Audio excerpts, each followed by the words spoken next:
सोचो एक छोटे से बॉल को अगर आप पुश करते हो और एक ट्रक को भी आप सेम फोर्स से पुश करते हो तो कौन ज्यादा मूव करेगा? Ball, right? But why? आज हम इसी को समझेंगे न्यूटन के सेकंड लॉ से, और मैं गारंटी देती हूँ आज के बाद ये आप बिल्कुल नहीं भूलोगे। हे फ्यूचर टॉपर, मैं हूँ आयुष, आपकी स्टडी बडी, और welcome back to my channel. अगर आप क्लास 9, 10th, 11th या 12th में हो और आपको साइंस समझने में थोड़ी डिफिकल्टी होती है तो आप ये सही वीडियो वॉच कर रहे हो। तो इस वीडियो को लाइक करो, शेयर करो, सब्सक्राइब करो एंड लेट्स गेट स्टार्टेड। तो न्यूटन का सेकंड लॉ कहता है फोर्स इक्वल्स मास टाइम एक्सेलरेशन। इसका मतलब क्या है? इसका मतलब ये है कि अगर कोई बॉडी को आप सेम फोर्स से पुश कर रहे हो, किसी दो बॉडीज को, यानी कि फोर्स तो हमारा कांस्टेंट हो गया एक साइड पे, अब आती है बारी मास एंड एक्सेलरेशन की। सो अगर मास किसी भी बॉडी का हेवी है तो एक्सेलरेशन उसका कम होगा, बिकॉज फोर्स तो हमारा यहाँ पे कांस्टेंट है, मतलब ये फिक्स वैल्यू हो चुकी है। सिमिलरली कोई भी मास इनटू एक्सेलरेशन में अगर मास कम है तो वो एक्सेलरेशन उसकी ज्यादा होगी, बिकॉज फोर्स हमने यहाँ पे कांस्टेंट रखा है। मतलब कि जो लाइट वेट बॉडी होगी वो ज्यादा आगे मूव होगी रादर देन जो हैवी बॉडी है, क्योंकि उसका मास ज्यादा, तो एक्सेलरेशन मतलब कि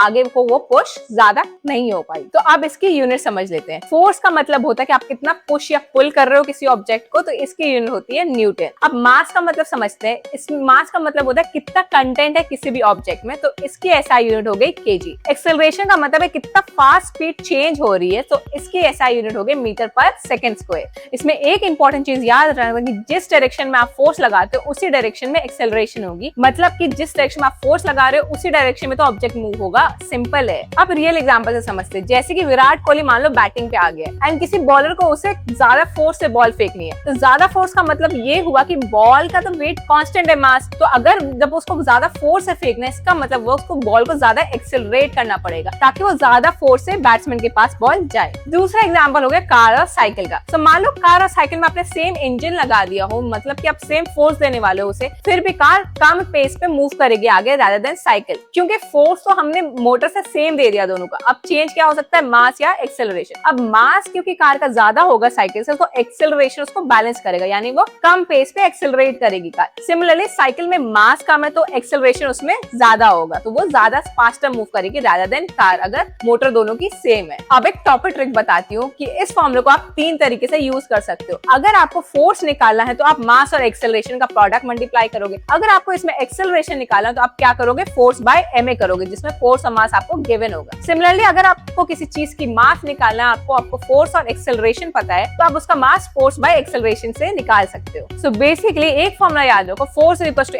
ma, एंड इससे सारा परम्यूटेशन से आपके अदर भी वेरिएबल्स निकल जाएंगे या फिर आपका प्रॉब्लम स्टेटमेंट सॉल्व हो जाएगा। चलो अब एक क्वेश्चन सॉल्व करते हैं, वैसे एग्जैक्टली जैसे बोर्ड्स में पूछा जाएगा। So suppose a 5 kg object is pushed with a force of 20 newton, find its acceleration. तो हमें पता है एज पर न्यूटन सेकंड लॉ कि force is equal to ma, तो हमें इसमें फोर्स गिवन है और मास गिवन है, हमें निकालना है एक्सेलरेशन। तो एक्सेलरेशन क्या हो गया, फोर्स बाय ma, यानी कि 20/5 इज इक्वल टू 4। सो देखा, मिनटों में सॉल्व हो गया ना ये क्वेश्चन। अब कुछ कॉमन मिस्टेक जो स्टूडेंट्स करते हैं एंड ये आपको डेफिनेटली नहीं करना है। सो सबसे पहला मिस्टेक है यूनिट भूल जाना। फोर्स का यूनिट होता है न्यूटन, यानी कि केजी मीटर पर सेकंड स्क्वायर। अब इसमें जो मास होता है वो वेट से डिफरेंट होता है। मास होता है कि कितना कंटेंट है आपके किसी ऑब्जेक्ट में, और वेट होता है मास इनटू ग्रेविटी। तो ये दो डिफरेंट चीजें हैं, इसमें आपको कंफ्यूज नहीं होना है। दूसरा मिस्टेक हो गया डायरेक्शन भूल जाना। फोर्स एक वेक्टर क्वांटिटी है, तो इसमें डायरेक्शन जरूर से मेंशन करना अपने आंसर्स में, या एग्जाम में जो एमसीक्यू होंगे उसमें भी आप डायरेक्शन जरूर से नोटिस करना क्या डायरेक्शन दे रखा है ऑप्शंस में। तो फटाफट से रिकैप कर लेते हैं। फोर्स होता है मास इनटू एक्सेलरेशन। तो अगर मास बढ़ाओगे तो एक्सेलरेशन कम होगा क्योंकि फोर्स कांस्टेंट है, और अगर मास कम करोगे तो एक्सेलरेशन बढ़ेगा क्योंकि अगेन फोर्स कांस्टेंट है। इस फॉर्मूले को हम 3 तरीके से यूज कर सकते हैं, जैसे मैंने वीडियो के पहले पार्ट में बताया था। ये वीडियो